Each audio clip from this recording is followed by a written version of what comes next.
Bonjour, je suis le chef d'escadron Poncin, chef du bureau terre du CIRFA de Lyon, en charge de l'information et du recrutement de l'armée de terre dans le département du Rhône.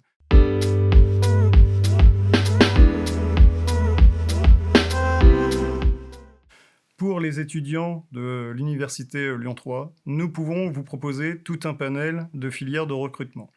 Tout d'abord, pour le recrutement en cadre, un parcours de filière sous-officier. Si vous êtes titulaire d'un baccalauréat jusqu'à une licence 3. Pour les filières de recrutement officier, nous avons 4 filières principales. Tout d'abord, la filière volontaire aspirant de l'armée de terre. Si vous êtes titulaire d'un M1 et si vous avez moins de 26 ans, vous pouvez servir au sein de l'armée de terre sur une spécialité donnée pendant 1 an. Deuxième filière de recrutement, la filière officier spécialiste. Vous êtes titulaire d'une licence 3 jusqu'à un master 2. Vous pouvez candidater dans votre filière académique pour une affectation donnée. Si vous êtes titulaire d'une licence 3 jusqu'à un master 2, vous pouvez également candidater pour la filière officier encadrement.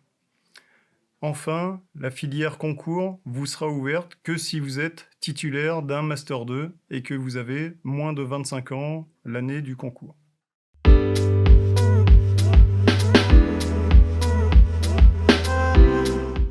À titre d'exemple, sur les 16 000 postes à pourvoir au sein de l'armée de terre en 2021, 2 000 postes concerneront des recrutements cadres, 1 500 postes de sous-officiers et 500 postes d'officiers. Afin d'approfondir votre connaissance du parcours de filière sous-officier, je vous propose d'échanger avec le sergent-chef Charles Patrick, qui est un sous-officier expérimenté au sein d'un régiment qui est à proximité de Lyon.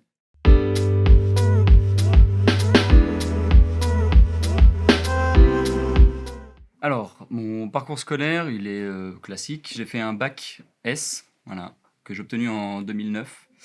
Et ensuite, je suis allé à la faculté. J'étais en Bretagne à l'époque, donc la faculté de Beaulieu à Rennes, et j'ai commencé une licence de biologie, voilà, que j'ai obtenue. Mention sciences du végétal, voilà, pour si jamais ça parle à certains.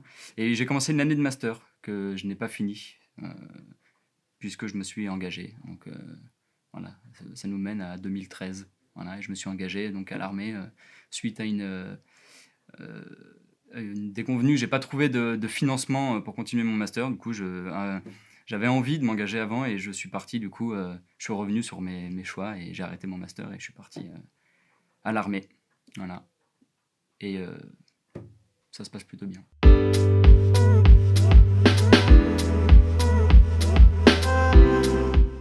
Je suis donc issu du recrutement direct, c'est-à-dire que je suis passé de la vie civile à l'école nationale des sous-officiers d'active à Saint-Mexan. Voilà, donc je suis rentré directement en tant que sous-officier. Voilà, donc la deuxième catégorie de l'armée de terre. Je n'ai pas passé de concours, c'est-à-dire qu'à la fin, j'ai 8 mois de classe. Donc voilà, pendant 8 mois, on apprend les b.a.-ba de la vie militaire, qui d'ailleurs sont pour moi, c'est un excellent souvenir, ces 8 mois de classe.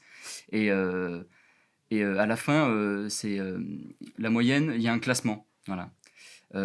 Et moi, je me suis engagé, c'est un peu différent des militaires du rang, c'est-à-dire que moi, je me suis engagé au titre d'une spécialité. Et à la fin, suivant mon classement, si je suis le meilleur, je choisis le régiment dans lequel ma spécialité me permet d'aller.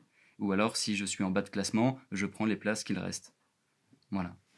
Donc là, j'ai fini mes classes en mai 2014. J'ai choisi le régiment médical. Et du coup, j'ai commencé tout de suite après mes classes dans le grand bain.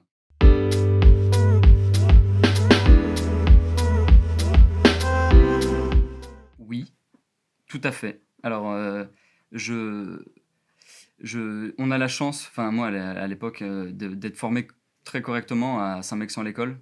C'est-à-dire que j'ai fini mes classes par mon stage en corps de troupe. C'est-à-dire que j'ai été projeté dans un régiment où on m'apprend mon métier au quotidien, que je fais juste après mes classes. Donc quand je suis arrivé au régiment médical, j'avais déjà des notions, des bases, donc ce qui m'a permis de prendre rapidement mes marques.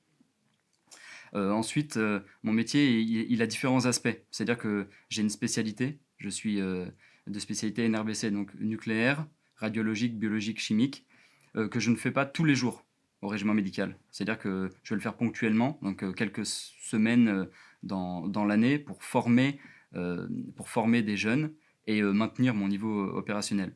Sinon, au quotidien, je fais de l'instruction et j'entraîne les soldats pour qu'ils soient au meilleur niveau lorsqu'ils sont projetés.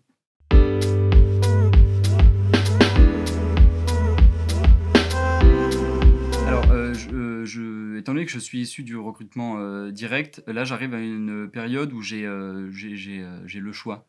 J'ai le choix, donc je peux présenter du coup un concours pour passer officier. Je peux continuer, je peux passer ce qu'on a, le concours des sous-officiers, le BESTAT, donc le brevet supérieur technique de l'armée de terre. Euh, voilà, donc j'ai différentes voies qui s'offrent à moi. J'ai encore un délai de réflexion, donc je réfléchis. J'ai beaucoup. L'armée, c'est un tremplin social qui est assez incroyable, donc voilà, je peux encore réfléchir. On a beaucoup de choses qui s'offrent à nous, donc je me laisse encore un peu de temps. Voilà, j'ai pas de projet fixe.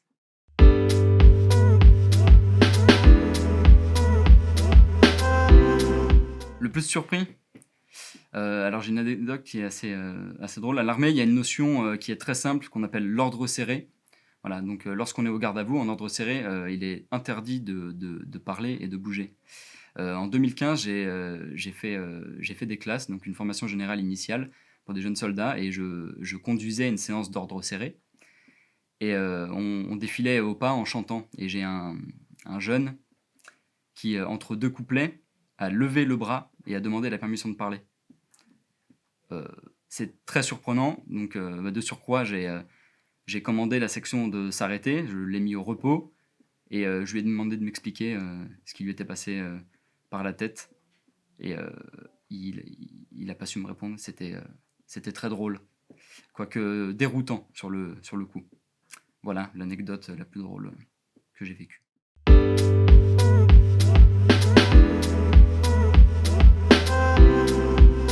Pour découvrir le milieu militaire, il faut l'essayer, il faut y goûter. Vous pouvez venir chez nous voir ce que ça fait pendant 2 semaines. Il y a des stages qui sont réalisables et ça génère de bons souvenirs, que vous y restiez ou non. Voilà. L'armée, tout le monde y trouve sa place, clairement.